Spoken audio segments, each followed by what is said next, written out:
Hello, maths lovers. I am Amanjeet on channel Maths Made Magic. इस video में हम सीखेंगे relation between zeros and coefficient of polynomial.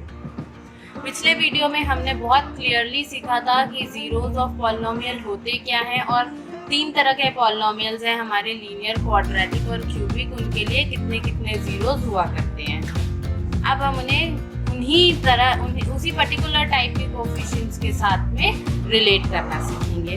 तो हमें पता है कि हमारे पास तीन तरह के पॉलिनोमियल्स होते हैं, लीनियर, क्वाड्रेटिक और क्यूबिक। तो चलिए हम तीनों का स्टैंडर्ड फॉर्म देख लेते हैं। लीनियर पॉलिनोमियल का स्टैंडर्ड फॉर्म क्या होता है? ax प्लस b हम हमेशा इक्वेट टू 0 कर लेंगे क्योंकि हम जीरो रूट से कोरिलेट करने वाले हैं। क्वाड्रेटिक इक्वेशन का फॉर्मेट क्या होता है? क्वाड्रेटिक पॉलिनोमियल का ax square plus bx plus c। Quadratic क्यों कह रहे हैं? क्योंकि highest power degree, highest power of variable वो 2 है। इसी तरह से क्यूबिक पॉलिनोमियल का किस तरह होता है? ax cube plus bx plus bx square plus cx plus d is equals to 0। हमने सारे कोफिशिएंट्स प्रॉपर्ली लिए हैं ताकि हम इस वीडियो में अच्छे से स्टडी कर पाएं कि कोफिशिएंट्स और रूट्स के बीच में रिलेशन क्या होता है। अच्छा, हमें एक बात और पता है कि दो रूट्स हमेशा क्या होते हैं? अल्फा और बीटा। हम स्टैंडर्ड क्या मान लेंगे कि जो रूट्स होते हैं वो क्या होते हैं? अल्फा और बीटा। और जब क्यूबिक पॉलिनोमियल के लिए तीन रूट्स होते हैं तो वो अल्फा, बीटा और गामा हो जाएंगे। तो चलिए सबसे पहले लीनियर पॉलिनोमियल के बारे में बात करते हैं। जो ये लीनियर पॉलिनोमियल है, अगर हम इसमें x की वैल्यू फाइंड करने की कोशिश करेंगे तो ये क्या हो जाएगा? x is equals to minus b by a. ऐसा हमने पहले भी स्टडी किया है, ठीक है। तो इसका लीनियर पॉलिनोमियल का सिर्फ एक ही रूट होता है जो कि हमें इस तरह से मिलता है। तो ये हमारा relation between roots and coefficient हो गया। जो पहला रूट, चाहे हम इसे x लिखे चाहे लिख लें अल्फा, तो alpha is equals to minus b by a. First only root, single root is always equals to coefficient minus b by a. ये एक फर्स्ट रिलेशन है हमारे लीनियर पॉलिनोमियल का। इसी तरह जब हम क्वाड्रेटिक पॉलिनोमियल का रूल देखते हैं तो क्वाड्रेटिक पॉलिनोमियल में दो रूट्स होते हैं, अल्फा और बीटा। इसके रूट्स क्या क्या होंगे? अल्फा और बीटा। इसी तरह इसमें रूल भी दो हैं। पहला रूल है alpha plus beta is equals to minus b by a. Minus b किसका कोफिशिएंट है? एक्स का कोफिशिएंट है। और ए किसका कोफिशिएंट है? एक्स स्क्वायर का कोफिशिएंट है, ठीक है। और इसी में दूसरा रूल हमारे पास ये है कि alpha into beta is equals to c by a. Alpha into beta, जो हमारे दो रूट्स आएंगे, जो दो वैल्यूज आएंगी एक्स की, वो किसकी इक्वल होंगी? हमेशा सी और ए के इक्वल। तो यहाँ से इन फॉर्मूला से हम फाइंड भी कर सकते हैं रूट्स और क्रॉस चेक भी कर सकते हैं। सिमिलरली क्यूबिक पॉलिनोमियल के तीन रूट्स होंगे, अल्फा, बीटा और गामा। इसके तीन रूल्स भी होंगे, alpha plus beta plus gamma is equals to minus b by a होता है। और इसी तरह सेकेंड रूल इसमें थोड़ा सा कंबाइनिंग है फर्स्ट टू रूल्स का, alpha beta into beta gamma plus gamma alpha is equals to c by a. और क्योंकि तीन रूट्स हैं तो तीन रूल्स भी हैं, alpha into beta into gamma is equals to minus d by a. आप देख सकते हो ए हो गया, बी हो गया, सी, डी, ये सारी चीजें क्या है? कोफिशिएंट्स है जो हमें पॉलिनोमियल से डायरेक्टली मिल जाती है। इसके बेसिस पे हम अपने रूट्स को वेरीफाई कर सकते हैं और अगर हमें एक या दो रूट्स पता है तो हम तीसरा रूट फाइंड भी कर सकते हैं। तो चलिए ये सारी चीजें एक एक एग्जाम्पल के साथ समझते हैं। लीनियर पॉलिनोमियल का एक एग्जाम्पल देखते हैं। एग्जाम्पल ले लेते हैं 2x प्लस 1 इक्वल टू 0। देखिए इसका रूट कैसे निकलेगा? x equals to minus 1 by 2, मतलब alpha is equals to minus 1 by 2। क्या ये minus 1 by 2 b minus b by a के इक्वल है? यस, हम लिख सकते हैं। माइनस बी की वैल्यू क्या है? यहाँ पर 1 है। जब आप इसके स्टैंडर्ड फॉर्मेट के साथ देखेंगे तो आपको पता चल जाएगा बी की वैल्यू 1 है और डिनोमिनेटर में जो 2 है वो ए की वैल्यू है। तो ये माइनस बी बाई ए के फॉर्मेट में आया है हमारा। तो यहाँ से ये चीज़ बहुत अच्छी तरह से क्लियर है। चलिए क्वाड्रेटिक पॉलिनोमियल के लिए हम ये सेम चीज़ देखते हैं। पिछला एग्जाम्पल ही लेते हैं।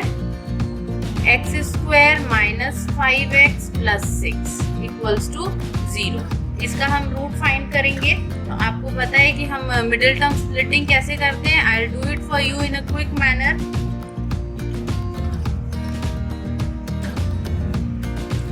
इस तरह से होगा -2x -3x -5x होता है, 2 3 6 भी हुआ करता है। जब हम कॉमन निकालेंगे तो इस तरह से हो जाएगा। ये सब चीज हमने पहले सीख ली है।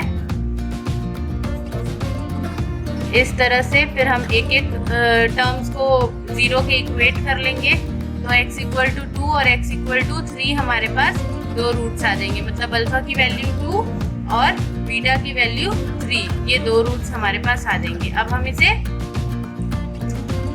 रूल्स में पुट करके देखते हैं। अल्फा प्लस बीटा कितना होगा? 2 + 3। ये तो हुआ हम लोग का लेफ्ट हैंड साइड रूल 1 के हिसाब से। रूल 1 के हिसाब से अल्फा प्लस बीटा क्या हुआ? हमारा लेफ्ट हैंड साइड। अब राइट हैंड साइड देखते हैं। -b/a। -b क्या है? देखिए b की वैल्यू क्या है यहाँ पे? -5। Minus of -5/a। a की वैल्यू क्या है? देखिए कंपेयर करने से माइनस माइनस क्या हो गया? +5। और यहाँ पे भी क्या आया था? 2 + 3 + 5। तो हम लोग देख सकते हैं कि लेफ्ट हैंड साइड और राइट हैंड साइड बिल्कुल इक्वल है। मीन्स हमारा जो ये रूल है वो बिल्कुल ट्रू है, करेक्ट हमारा ये सोल्यूशन है। और हम ये भी देख पा रहे हैं कि एक रियल लाइफ सिचुएशन, मतलब एक रियल प्रॉब्लम में जो हमारे नंबर्स हैं वो इन रूल को सेटिस्फाई कर रहे हैं। ओके, सिमिलरली हम सेकेंड रूल को चेक करते हैं। सेकेंड रूल कहता है अल्फा इंटू बीटा मतलब 2 × 3 दैट इज 6।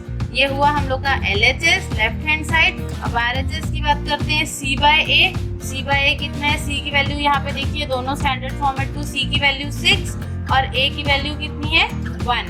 ठीक है, स्टैंडर्ड फॉर्मेट से जब हम करते हैं तो हमें पता चल जाता है। तो ये क्या हुआ? Right hand side. हमें फिर से क्या दिख रहा है कि लेफ्ट हैंड साइड और राइट हैंड साइड। ठीक है, चलिए अब थर्ड हम क्यूबिक पॉलिनोमियल को देखते हैं। एक क्यूबिक पॉलिनोमियल ले लेते हैं और उसका डायरेक्टली रूट्स भी मैं आपको बता दूंगी। तो एक हमारा क्यूबिक पॉलिनोमियल हो जाता है x³ - 4x² + 5x - 2। इनके 3 रूट्स हैं। अल्फा की वैल्यू है हमारे पास 2, ये मैंने पहले से फाइंड कर लिया है। बीटा की वैल्यू 1 और गामा की वैल्यू 1। क्यूबिक रूट्स फाइंड करने के लिए काफी लेंथी हो जाएगा, इसलिए मैंने पहले से सॉल्व कर लिया। अब हम इक्वेशन में पुट करके उसको सॉल्व करने में ध्यान देंगे। तो पहला रूल क्या है हमारा? Alpha plus beta plus gamma. Alpha plus beta plus gamma मतलब 2 + 1 + 1 कितना हो गया? 2 + 1 3 + 1 4 हो गया। ठीक है, ये हुआ हमारा LHS लेफ्ट हैंड साइड। इसका सेकेंड पार्ट देखेंगे -b/a राइट हैंड साइड। अब इन दोनों स्टैंडर्ड वैल्यू और गिवन पॉलिनोमियल को हम कोरिलेट करके देखते हैं। -b/a -b की वैल्यू क्या है? -4। देखिए b की वैल्यू -4 है और उससे पहले भी हमें फॉर्मूला के अकॉर्डिंग माइनस प्लेस करना है। और a की वैल्यू क्या है? 1 है एज इट इज। तो क्या हो गया? -/+4। RHS देखिए LHS और RHS सेम आया है। ठीक है, चलिए सेकेंड रूल को हम फॉलो करने की कोशिश करते हैं। Alpha into beta plus beta into gamma plus gamma into alpha. चलिए alpha into beta 2 × 1 = 2, beta into gamma 1 × 1 = 1 plus gamma into alpha 2 × 1 = 2। ये कितना हो गया? 5 हो गया। ये हम लोग का क्या है? LHS है। अब हम लोग RHS की तरफ ध्यान देते हैं। C/A फॉर्मूला से स्टैंडर्ड फॉर्मेट से चेक करेंगे। C की वैल्यू क्या है? 5 और A की वैल्यू क्या है? 1। तो 5/1 ये कितना हो गया? RHS भी हमारा 5 आ गया। यहाँ से हम देख सकते हैं कि LHS = RHS। मतलब हमारा सेकेंड रूल भी हमारे सोल्यूशंस के लिए ट्रू हुआ। तो हम इसे 2-3 चीजें इम्प्रूव कर सकते हैं। या तो हमारा जो रूल है वो हम सीख चुके हैं, सेकेंडली जो इसके जो सोल्यूशन गिवन है ये करेक्ट है। अगर इन सोल्यूशंस में कोई भी मिस्टेक होती तो ये रूल ट्रू नहीं होता। चलिए जल्दी से थर्ड रूल भी हम ट्राई कर लेते हैं। Alpha into beta into gamma क्या होता है? 2 × 1 = और फिर से 2 × 1 = सबको मल्टीप्लाई करेंगे तो 2 ही आएगा। ये हुआ LHS। RHS देख लेते हैं। -d/a -d क्या होगा? देखिए -2 है d की वैल्यू, तो -2 और a तो हमें पता है 1 है। -2 क्या हो गया? 2 हो गया। तो ये हो गया RHS। देखिए LHS और RHS इक्वल है। तो आई होप कि आपको अच्छी तरह से क्लियर हो गया है कि किस तरह से रूट्स और कोफिशिएंट्स के बीच में रिलेशन है। प्रॉपर एग्जाम्पल्स के साथ, और यहाँ से आपको बहुत सारी हिंट मिल जाएगी बहुत सारे क्वेश्चंस के लिए कि किस तरह से रूल अप्लाई होगा और सॉल्व होगा।